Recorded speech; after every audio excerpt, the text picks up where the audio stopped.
Bien-aimés dans le Seigneur, bonjour et que mon Dieu, le Dieu que je sers, vous bénisse abondamment. Je voudrais parler de la loi de Dieu, ça veut dire la parole de Dieu. C'est très important. L'instruction à la loi de Dieu pour notre vie, pour notre ministère, c'est très important, c'est capital et c'est même vital. Très important. La loi de Dieu. Nous devons être instruits tous les jours de notre vie par la loi de Dieu. Voilà pourquoi nous devons beaucoup lire la parole de Dieu. Nous devons lire notre Bible. Nous devons nous appliquer à écouter les enseignements. Attention, ce n'est pas n'importe quel enseignement. C'est des enseignements qui ont comme fondement les Saintes Écritures.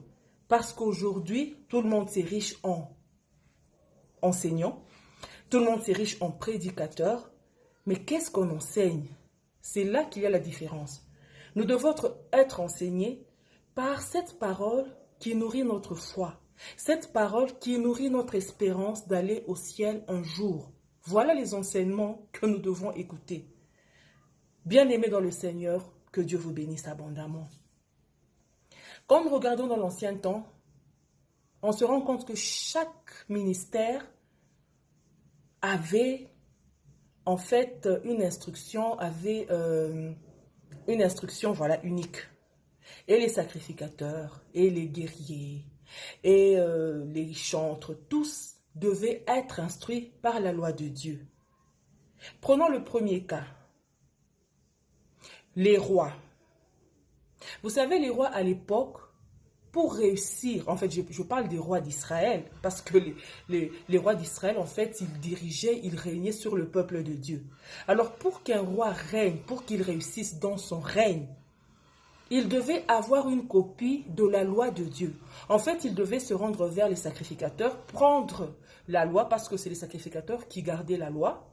Alors, il devait aller vers les sacrificateurs, prendre la loi, écrire une copie pour lui, une copie qu'il devait lire tous les jours, afin de mettre en pratique toutes les paroles qui étaient dans cette loi, afin de mettre en pratique toutes les paroles, toutes les ordonnances qui étaient dans cette loi. Là, vous allez trouver ça dans Deutéronome, le chapitre 17, les versets 18 et 19. Alors, il devait faire ça pourquoi? Pour réussir dans son entreprise. Ça, c'est en ce qui concerne les rois. Quand nous regardons les guerriers, voilà, nous prenons un cas, Josué. Josué était un guerrier. Quand il devait conquérir la terre promise avec le peuple d'Israël, écoutez ce que la Bible dit dans Josué, le premier chapitre, le verset 8. Que ce livre de la loi ne s'éloigne point de ta bouche. Médite-le jour et nuit afin d'agir fidèlement selon ce qui est écrit. C'est alors que tu auras du succès, c'est alors que tu réussiras dans toutes tes entreprises. Voilà ce qui a été recommandé à Josué. En fait, quelle que soit l'entreprise, c'était faire la guerre. C'était faire la guerre aux nations qui occupaient le territoire que eux, les Israélites, devaient occuper. Mais pour ça, ils devaient avoir la loi de Dieu à tout prix. Donc, tout le monde devait connaître la loi de Dieu. Et les prophètes, Élie se retrouve au mont Carmel, un défi qu'il lance aux prophètes de Baal. Mais il devait d'abord dresser un autel. Et ça, c'était selon les règles de la loi. Il devait offrir le taureau sur cet autel-là. Ce n'était pas n'importe quel autel. Il devait le faire selon les règles de la loi de Dieu. Prenons les chantres. Le roi David qui était le chantre agréable de l'Éternel, le chantre agréable d'Israël. Il écrit le psaume premier. Le psaume premier qui parle de l'importance de la méditation de la loi de Dieu. La différence qu'il y a entre ceux qui méditent la loi de Dieu et ceux qui marchent selon la méchanceté, donc dans leur voie, dans le péché. David établit ça. Ça veut dire que lui qui était chantre, il était très intimement lié à la loi de Dieu.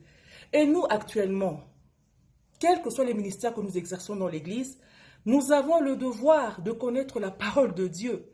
Les choristes doivent connaître la parole de Dieu. Aujourd'hui, pourquoi nous avons des chansons avec des paroles vraiment, je ne sais pas, des paroles compliquées, hein? En fait, qu'est-ce qui se passe? C'est que quelqu'un sent une mélodie monter dans son cœur, alors il faut qu'il remplisse cette mélodie-là avec des paroles. Mais si cette personne ne lit pas la parole de Dieu, avec quoi va-t-elle remplir ce chant? Vous savez, il y a quelque temps, j'ai dit, nous devons servir le Seigneur, c'est vrai. Mais en fait, Dieu nous fournit les outils, lui-même, les outils qu'il faut pour le servir.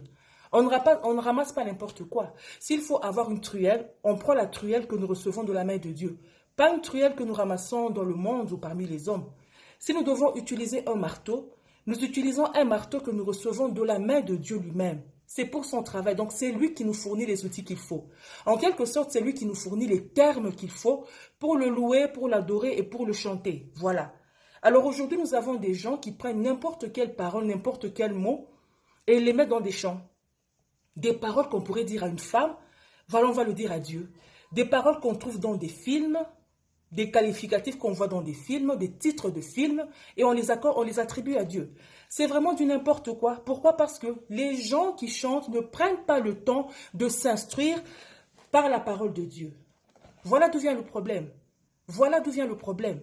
Alors nous avons des gens qui traitent Jésus de champion, qui traitent Jésus de commando, qui traitent Jésus de tout ce que vous connaissez comme super-héros dans les films. Non, mais c'est un problème sérieux. Il y a des termes propres pour qualifier notre Seigneur. Quand vous lisez la Bible, vous aurez tout ça. Vous serez fournis pour avoir des chants vraiment bibliques, des chants spirituels.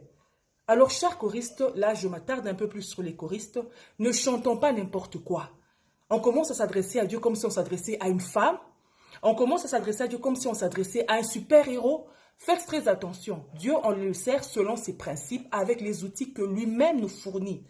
On ne le sert pas, on ne l'adore pas avec des mots qu'on ramasse n'importe où et n'importe comment. C'est un Dieu saint, c'est un Dieu tout-puissant et nous devons le vénérer.